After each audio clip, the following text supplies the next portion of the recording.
പുത്രനെ പ്രസവിക്കും. അവന് യേശു എന്ന് പേരിടും. അവൻ വലിയവനായിരിക്കും. അത്യുന്നതന്റെ പുത്രൻ എന്ന് വിളിക്കപ്പെടും. അവന്റെ പിതാവായ ദാവീദിന്റെ സിംഹാസനം ദൈവമായ കർത്താവ് അവന് നൽകും. യാക്കോബിന്റെ ഭവനത്തിന്മേൽ അവൻ എന്നേക്കും ഭരണം നടത്തും. അവന്റെ രാജ്യത്തിന് അവസാനം ഉണ്ടാവുകയില്ല. ഇതെങ്ങനെ സംഭവിക്കും? ഞാൻ പുരുഷനെ അറിയുന്നില്ലെന്നോ? പരിശുദ്ധാത്മാവ് നിന്റെ മേൽ വരും. അത്യുന്നതന്റെ ശക്തി നിന്റെ മേൽ ആവസിക്കും. ആകയാൽ ജനിക്കേണ്ടുന്ന ശിശു പരിശുദ്ധൻ, ദൈവപുത്രൻ എന്ന് വിളിക്കപ്പെടും. ഇതാ നിന്റെ ശാർശക്കാരി വൃദ്ധയായ എലിസബത്തും ഒരു പുത്രനെ ഗർഭം ധരിച്ചിരിക്കുന്നു. വന്ധ്യ എന്ന് പറഞ്ഞിരുന്ന അവൾക്ക് ഇത് 6-ാം മാസമാണ്. ദൈവത്തിന് ഒന്നും അസാധ്യമല്ല. ഇതാ കർത്താവിന്റെ ദാസൻ, നിന്റെ വചനം പോലെ ഇന്ന് നിറവേറട്ടെ.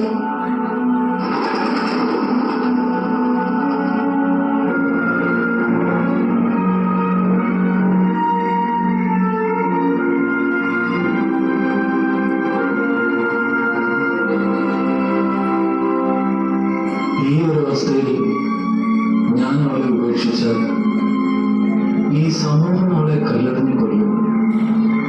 പക്ഷേ മറ്റൊരു ശിശുവിനെ ഉദരത്തിൽ വഹിച്ചിരിക്കുന്നവളെ സ്വീകരിക്കുന്നതും ഉചിതമല്ല. രഹസ്യമായി ഉപേക്ഷിക്കുന്നതാവും നല്ലത്.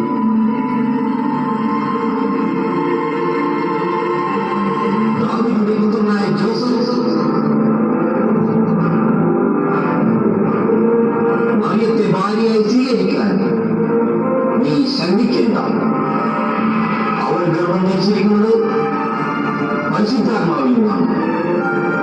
അവൾ ഒരു പുത്രനെ പ്രസവിക്കും. നീ അവന് യേശു എന്ന് പേരിടും.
ഞങ്ങൾ പൗരസ്ത്യ ദേശത്തു നിന്ന് വരുന്നവരാണ്.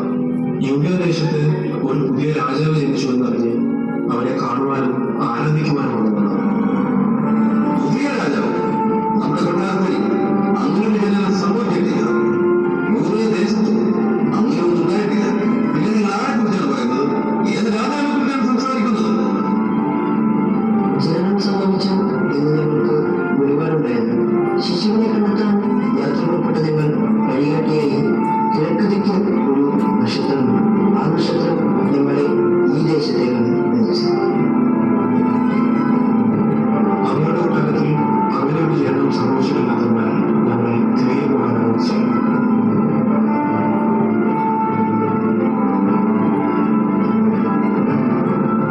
നിങ്ങൾ പോയി ആ ശിശുവിനെ അന്വേഷിക്കുക.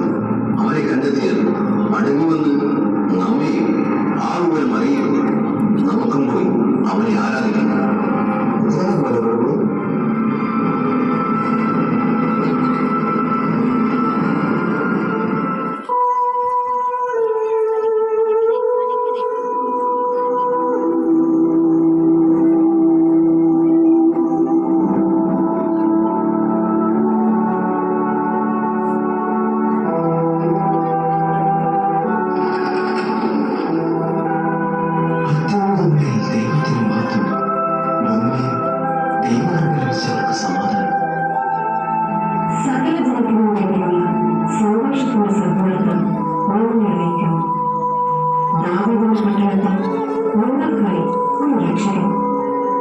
കർത്താവായ ക്രിസ്തു ജനിച്ചത്